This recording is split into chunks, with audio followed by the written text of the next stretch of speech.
Hi, my name is Jim Hamilton. I'm the author of a book called Visionaries Thrive in All Times. That book is associated with my first website, visionarieslab.com. Out of the foundational work that was Visionaries Thrive in All Times has come Core Resonance. Core Resonance is a book title. Core Resonance, Ultimate Personal Performance. It's also a website.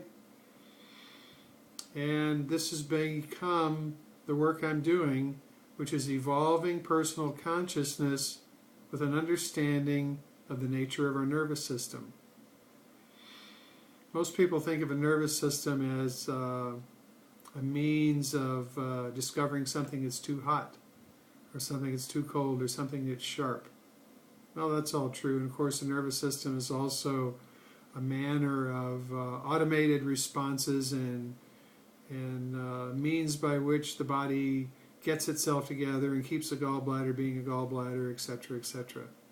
The nervous system is also our connection with what I like to call innate intelligence. What's innate intelligence? Innate intelligence is the commonality that everything shares.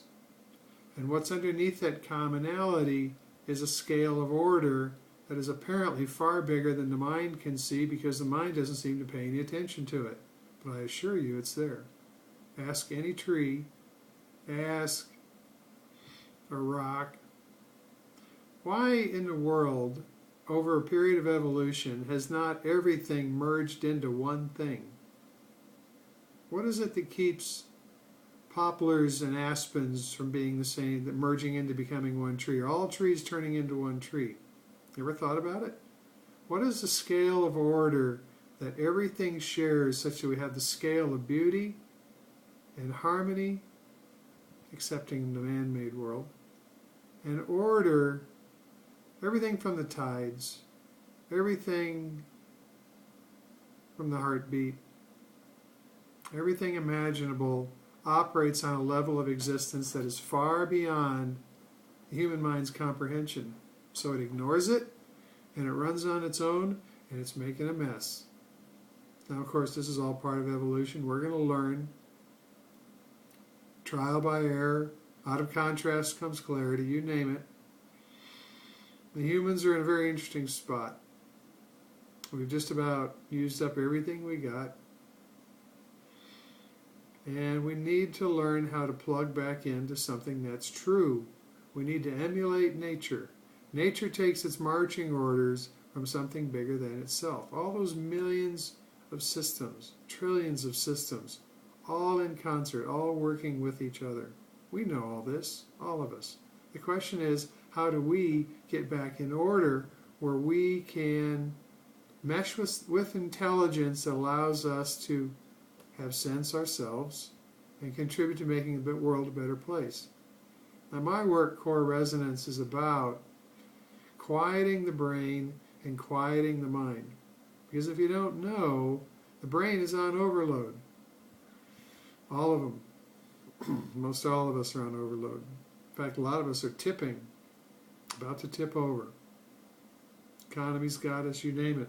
It's got us. My work is about using a technology that I've developed. It's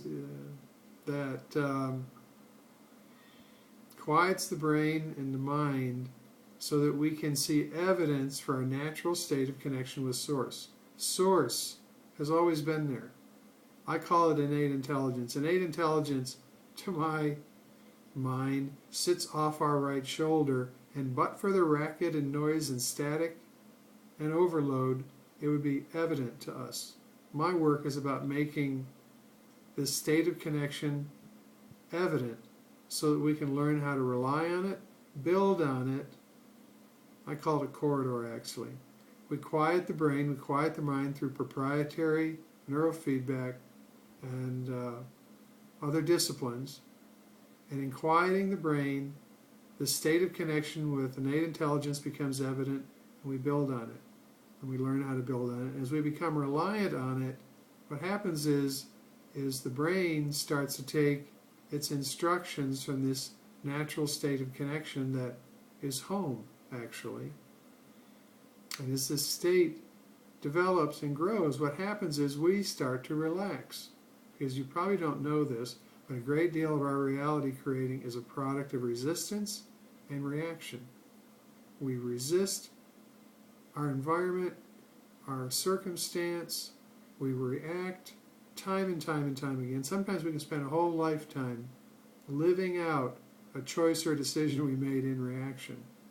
And so we certainly know we make lots of choices and decisions that take weeks sometimes, or months, or years to let them run their course. Resistance and reaction is not a very good way to go forward. What we do is in quieting the brain, re-enabling this connection with Source, it allows us to relax, and we move from resistance and reaction and survival methodologies and defensive posture, and we move to relaxation, and immediately our reality creating starts to shift because we're not putting out defensive posturing and defensive and reactive positions. And as we relax, what happens is, and there's a transition period, and this is the work I teach, as we relax, the state of order starts to become evident. And what we want to do is learn how to mesh with it. And in meshing with it, we relax even further, because guess what? This state of order that's so much larger than us, when I say it envelops us, it's like we become able to nestle with something. It's like nestling in your mother's arms. But this is a big, big, big mother. It's not that we give up who we are. We do in a manner of speaking, but what we do is we find our true nature, our true potential, our true expression. It's far grander than you know. It's far grander than the little version of us that we so carefully attempt to protect.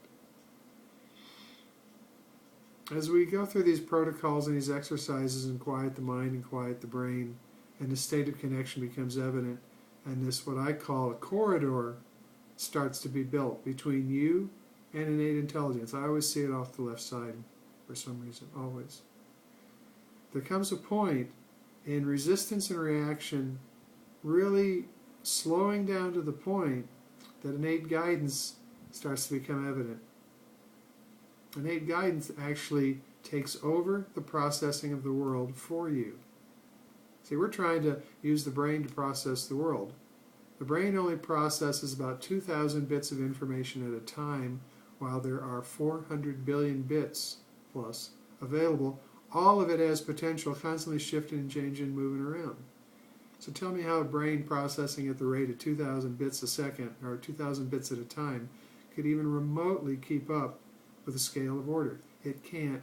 That's where resistance and reaction, defensive posturing, survival thoughts, methodologies come from. As we allow this state of connection with Source to take up residence in our being, as innate intelligence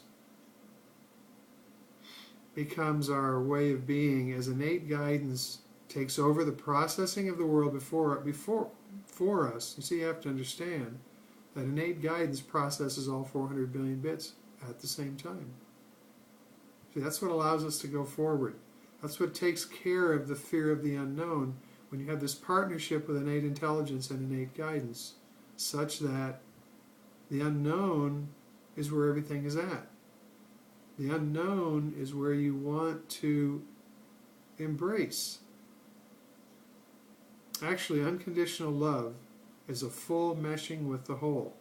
There is no unknown. There is, everything is whole. We're part of wholeness. It's like our molecules, they speed up. We live in a different place. We can be in the world without being of the world. Core resonance quiets the mind, quiets the brain, helps identify this natural state of connection with Source.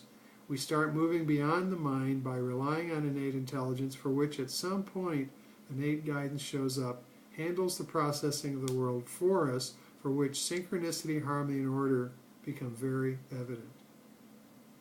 And as we start to line up this way, our momentum starts to shift, our reality creating goes straight uphill, We relax further, we move farther away from resistance and reaction, the old way of creating our realities, and suddenly we live in a world called heaven on earth.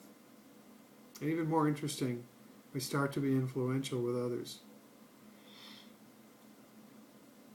Resonance. Coherence, when you quiet the brain. Resonance is your communication with the cosmos. As we become able to become a means by which innate intelligence resonates through us, we influence others at a subtle level.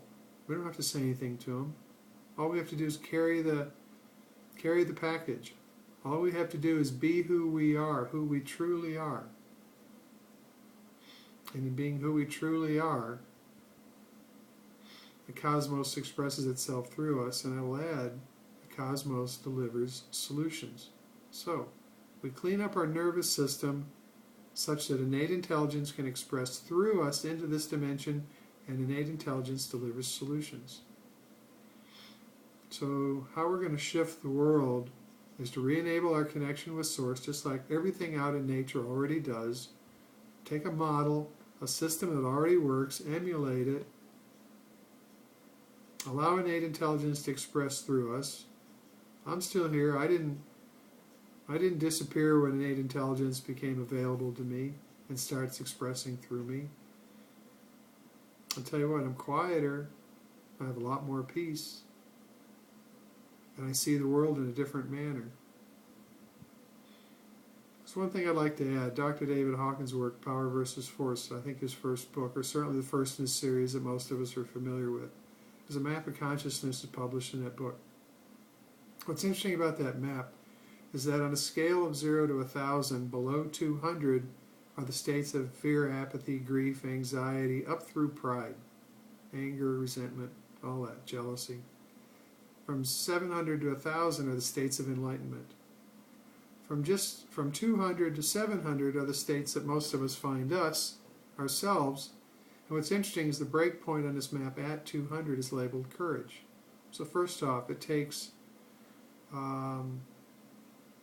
courage to break away from pain and fear and jealousy to have more in your life.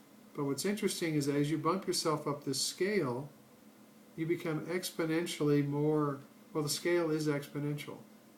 So somebody that's at 198 on the scale and bumps 2 points to 200, they are exponentially more contributive to making the world a better place.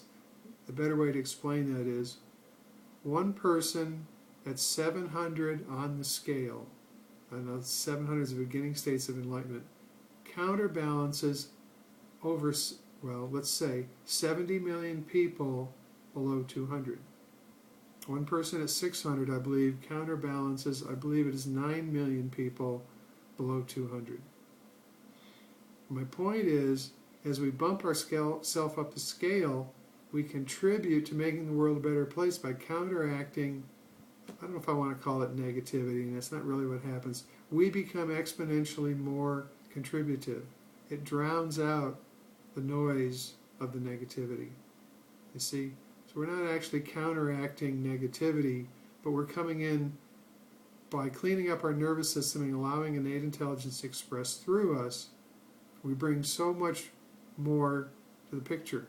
By becoming more conscious, we counterbalance the problems in the world, and the world becomes a better place. By the way, the fellow over my shoulder is Ramana Maharshi. That's a very large photograph that came out of a temple in Boston at one point. I am a proud owner of that presently. It just happens to sit behind my desk the way I'm doing my recording. You can find out more about Core Resonance at coreresonance.com, CoreResonance. My telephone number 310-878-2260. I'd be glad to talk to you about advancing consciousness and how to contribute to making the world a better place. Thank you for your time.